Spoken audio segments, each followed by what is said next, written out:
Welcome back, everybody. Today, we're going to do something fun, but first we're going to get to the Reddit stories that we didn't get to last week. The Reddit stories. We got a little too busy with the puppy and don't want to get the kids, so today we'll do the Reddit stories, and then we will be playing a fun little game afterwards where you guys can also chip in your choices and ideas and whatever down in the comments. So, with that, we shall get started. So long, I don't know what Reddit stories are anymore. I forgot all mine. Also, Mr. Bjorn today is in a playful mood, so you might hear some squeaking and chewing and barking and whining. He's just, yeah. Yeah. You're just in a mood, aren't you? Who's playing? Alright. Am I the asshole for exposing my wife's affair at her anniversary dinner? And this comes from the Reddit, Am I the Asshole? I feel like this one's a quick no already. Right? Not the asshole. And Buddy says this is a throwaway because this is a mess. But my 35 male wife, 34 female, and I had our 10-year anniversary. I planned a fancy dinner with our close friends and family. Everything was great until I noticed my wife was acting weird with her phone. I glanced over and saw "Good night, babe" from a name I didn't recognize. Shit. I excused myself, went to the restroom, and did something I probably shouldn't have. I checked her phone. She placed it in her coat hanging from the chair. Turns out she's been having an affair with Mark, a coworker. Explicit texts, plans to meet up, and even complaints about me. I was furious.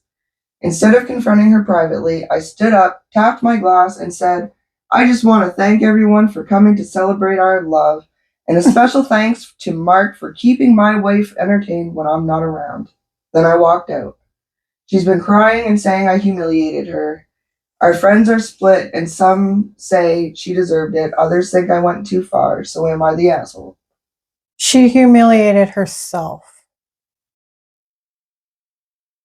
She totally humiliated That's herself. just poetic justice. I'm saying it. Not the asshole. You are not the asshole. I would have been angrier and done more. I think the way he handled it was very mature. He could have went so overboard with it. I like how he did it. It was kind of funny. It was kind of quirky. It was kind of, him sort of masking his feelings a bit about it, but at the same time, he's turning it into a joke, which I like when people do because it just shows that, you're able to overcome things that are hard. Not that it wouldn't be hard, but yeah, I'm proud of you for standing up for yourself. And even if it was embarrassing to her, so what? You're deserved also it. Embarrassed. She deserved it. Yeah, she did deserve it. And I would have smashed the phone. I would have smashed the table, the restaurant, thrown a drink in her face. Like, this guy went light. I think she went light. So nice about it. And also, like, her crying afterwards and stuff. Like, I wouldn't even know if she was crying because I'd be done. Yeah. I'd be like, go cry at Mark. Mark can go to Mark. Cry at Mark. Tell Mark what you did. But I think also in the whole kind of cheating aspect too, if you find that person that way, if you find a person through cheating, they're going to find somebody else through cheating, or you're going to find somebody else through cheating. Do you know what I mean? People say this, but mine and my husband's relationship was like, not cheating, but I was in a relationship. But you guys are like, and then ditched my relationship for him. And you knew you were unhappy though. Like, oh, so unhappy. There were a whole lot of triggers for both of them that were like, you know what, we need to end this. And sometimes the easiest way to end things is to kind of cheat. I just cut it off. I sent the text that we were broken. I sent the text first. Honeymoon bear. I love you so freaking much. No, I said we're broken But up. Move your we're shit done. out of my house. And then I jumped on that dick. Jumped on I that put the dick. phone down. I mean, and I got two. Technically, I guess mine and I kind of like met while cheating. Like, he says him and her were done for like a while, but he was still living with his baby mama. He was sleeping on the couch, but he never told me about her, and he never told me he had a kid. And what? Yeah, the first little bit of our relationship was like based solely on just sex, and he didn't think it was going to go anywhere, so he never told me anything until after he told me he loved me when we were in the shower one time. And yeah, I didn't know he had a kid. You like, what? I didn't know he had a kid. I didn't know that he had a girlfriend or a baby mama, because he would come over, we would hang out, and then he would leave about 3, 4 o'clock in the morning every morning. And he lived in SG. Oh, yeah. About 30 minutes away from where I am. So he would leave and he would, oh, I got to go to work. And it makes sense. And then after a while, he slipped up and he was like, oh, I got to go make sure my kid gets off to school. And I'm like, wait, what? You have a kid? And then, like, I would call him sometimes. And he'd be like, oh, I'm in the bathroom. I have to be quiet. Right now. My roommate's in the other room. My roommate's in the other room. But to him, she was just a roommate. Like, he said that they didn't do anything for a very long time, that they never had sex, that they don't do anything. She's also highly against holidays. Oh, no. Like Christmas. This bitch deserved to get Easter, cheated on. I'm sorry. No birthdays. Fuck that shit. Birthdays. No. Fucking St. Patrick's Day. I'm giving my kid presents when it's Tuesday. Right? I'm like, it's Tuesday. Like, our kids get picked up every single day, and as soon as we pick them up, they both say, did you guys get us anything today? Yes, because we usually do. They're spoiled. They're spoiled little girls, but we love them to death, and we show them that they're good kids. They deserve to be spoiled. So. I agree. So, they're spoiled, and people can suck our Johnsons for it. But I love how my ADHD moments, my little tism moments, just go. Yeah. Like, I'm so. We couldn't drive a train on the train tracks. We couldn't. We'd be like, oh, what's that over there? And we would literally make the train go off the tracks. We would be riding it through the woods and everything. Just, yeah, we're not very stable in the brain. Insane in the membrane. Throwback 90s. Your story. You can't put your phone away. Okay. Am I wrong for shutting down my creepy uncle at a family reunion? No. No, you are not. But please continue. Female 25, have a big family, and we usually do these family reunions once every 2 months, which I feel like is way too many fucking family reunions. Like, way too many. With so my Graham side of my family, that's my last name, it's Graham. There's too many Grahams. We have such a huge family that it's basically impossible to do a family reunion. Also, we all hate each other. Yeah. But this is how many family reunions I'm doing. My mom's side, every single summer for a weekend, every summer, they have a themed family reunion. I feel like that's normal. On their property. Every 2 months? Every 2 months is excessive. I don't like my family that much. No. Sorry, guys, but. I have tried to fit it in with college, but sometimes I miss them. My mom's side is strict but kind. My dad's side is crazy. I have this uncle, 54, on my dad's side. He's very distant and isolated, but my aunt made a bad decision to tell him that there is a 15-year-old niece in the family. Ever since then, he has been at the family reunions. He makes borderline comments to preteens and teens and even me. Anyway, last week was the usual family catch-up. I had noticed my uncle was making creepy comments to my niece, saying stuff like, "You would look really nice as a model." And You're so mature for your age. Red flag.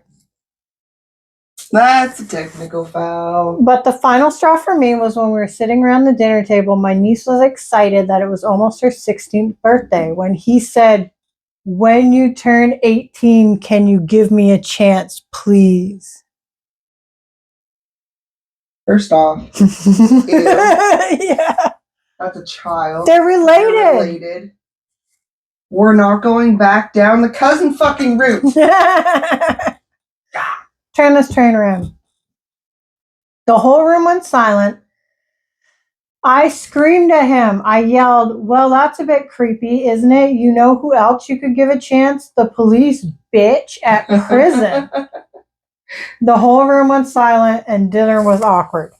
Ever since then, I have had messages blowing up my phone saying I should apologize, but I refuse. No. My dad is livid. He says that he was only being nice and I was accusing him of being a pedo. No. And in his words, "You know he is not like that, and he's nice once you get to know him, and this is my brother you're talking about." Grandparents say he was creepy, but I was in the wrong for creating a scene. Boyfriend says the old perv deserved it, but I'm starting to second guess myself. I know what he did was beyond bad, but maybe I shouldn't have caused a scene. Nope. Anyway, was I wrong? Nope. You were not wrong. Not wrong at all. You should have caused This a is scene. another one I would have tipped over the table. I wish more people flew at him with my fist. I wish more people would respond this way. Yeah, because that's For creepy. situations like this. Too many people let it fucking happen. And then when it does actually happen, people aren't willing to accept the fact that it did actually happen. My sister threatened to slit my throat because her husband was my SA abuser. And like, you know what I mean? You don't, no, she's not in the wrong. No, I would have freaked out. Not in the worse wrong at all. I would have lost my mind. That is creepy. That is gross. That is red flag. That's technical foul. You don't do that shit. It's disgusting. And she had every right to stand up for herself and stand up for others. Mm-hmm. Others that don't really notice it. Others that don't notice that. All those comments, behavior. You should always call out all those comments. Yeah. Like, especially if it's towards a child. You should be a model and stuff. Like, fucking stop. Like, stop. We say that her son and his friends are cuties. Oh. That's how you talk about kids. Yes. Okay? They're cuties. They're teenagers. I say they're adorable. But they're adorable. Yep. They're cuties. They're not sexy. They're not hot. No. They don't, like... They're children. They're children. Okay? If you want to talk to them and compliment them, find a way to make it not creepy. If that's your intention of not... If you're not actually being creepy, find a way to make it not creepy. This would be creepy even if the girl wasn't his niece. Exactly. He's, what, 54? Regardless. She's to a 16-year-old? That's insane. Like, that is a child, man. Ugh. I like those videos lately that have been popping up because cops aren't doing anything about pedophiles. So there's like a band of people, a lot of them, and shout out to you guys because you're the fucking best. Keep up what you're doing. Because I'm sure you guys are saving kids' lives and other people's lives. Oh, the pedophile by doing hunters? This. Yeah. They actually go out and it's not the people that are like Chris Hansen. They're like, sit down. I love Chris Hansen. About something. I love Chris Hansen. But I like these guys because they actually do something about it. They beat the crap out of these people. Well, Chris Hansen, they get arrested. Oh, they get arrested. When they walk out of the house, they're fucking arrested and they're charged with the transcripts right now. Yeah. That even arresting them isn't really doing anything. No, because the court I like the people that stand up and they actually beat the crap out of them. And I do too. It's literally on one of those scales, like the justice scales. What they're doing is wrong by being a pedo, and them beating the crap out of the pedo is wrong. But it's like this. But it's like this. The pedo one is up here, beating them a little bit, I feel. No. The pedo's heavier. Like it's... Oh, I mean like that one's worse. It is worse. The pedo is worse. And honestly, they're like, here, either we'll call the cops and you can tell them that you're a pedo. Yeah. And you can tell them that I'm beating you. But, you know, the guys say, I'll take the fucking charge for beating your ass. I'd take a charge for beating a pedo's ass. I love it. I love it. I'd wear that like a badge. I would too. I'd wear a jacket, a leather jacket that says proud. Proud pedo beater. PB. Pedo beater. PB, Princess Bubblegum, but it's actually Pedo Beater. Yes. We should do it. We need to get those jackets. All right. This one's a touchy subject. I know that this one has a lot of controversy with people, but I'm excited. I'm on the side of the girlfriend. I'm just letting you guys know. Am I going to be on the side of the boyfriend? I feel like you're going to be on the side of the girlfriend. Oh, the same side. Yeah. Okay, we'll see. And I feel like a lot of you guys will be on the side of the girlfriend. It's one of those. Am I the asshole for not tolerating my boyfriend's undying devotion to his girl best friend? Oh, I'm already on the side of the girlfriend. See? No, that's a hell no. Exactly. Oh, yeah. I, 31 female, have been in a 2-year relationship with my boyfriend, G, 33 male. We're going to call him Gary. Gary. Because she just put G. And we have recently parted ways. He has a girl best friend who he can't stop gushing about. They used to have feelings for each other as teenagers. They have lived in different continents since the last decade, but they've stayed in touch throughout. I don't know her. They have long video calls during the night, and in the morning, he would only talk about her. Now, Gary and I both have dark sense of humor, so we joke about everything under the sun. But he can't take jokes on this girl. He snaps at me, but he can easily joke about his or my family. This girl is supposed to marry a socially awkward, non-conventionally attractive guy with a heart of gold and a fat pay package. The girl's fiance has been waiting for her to say yes for years while she benched him and slept around with other dudes. Once their wedding was finalized, she would call Gary and always complain about how bad, incompetent, weak, clueless, etc. her fiance was. She wouldn't even spare his lovemaking. Gary would then spend our time together telling me what a bad match he is for an amazing girl like her. I am not comfortable with the idea that a girl is always bad-mouthing her fiance in front of my partner, and I feel Gary would do the same to me. I know sometimes people share their relationship issues with their friends, but if your partner isn't keeping you happy, you should talk to them first. And what she does is just demeaning him. Gary spent the night before my birthday drinking on long video calls with this girl. The next day only talked about her and eventually dozed off before he could wish me on midnight. I'm assuming she means happy birthday before he said happy birthday on midnight. Even when I was going through a lot when my father was hospitalized, he would stop talking about her, he wouldn't stop talking about her, justifying her sleeping with a different guy while she has a fiance. Gary loves to sleep and can kill if someone interrupts his sleep. I'm the same way. But this girl calls him at 3 a.m. or 4 a.m. randomly. Once she woke him up saying she wants a baby right now. But Gary never seems to have a problem with it. He entertains all her rants, tantrums, childish whims, and drama any time of the day. He doesn't even acknowledge that she's always seeking favors from him, flirts with him, is marrying this fellow only for his money, but he judges me all the time. I understand both my boyfriend and I can have friends from the opposite gender, but the way he talks about this girl is so much different from his other female friends. He would send me photos and videos of his friends on WhatsApp, but when it's this girl, he makes it a view one time only. Initially, he would talk about us, his plans for us, a life together. Soon, all these just stopped, and he talked about her and how amazing she is. I know we can admire our friends, but I don't get spending days talking about someone being happy at the mention of their name. Eventually, I told him that it feels like he still has feelings for her, and I could step away if she makes him so happy. Initially, he apologized for making me feel bad, but eventually called me manipulative, possessive, and insecure.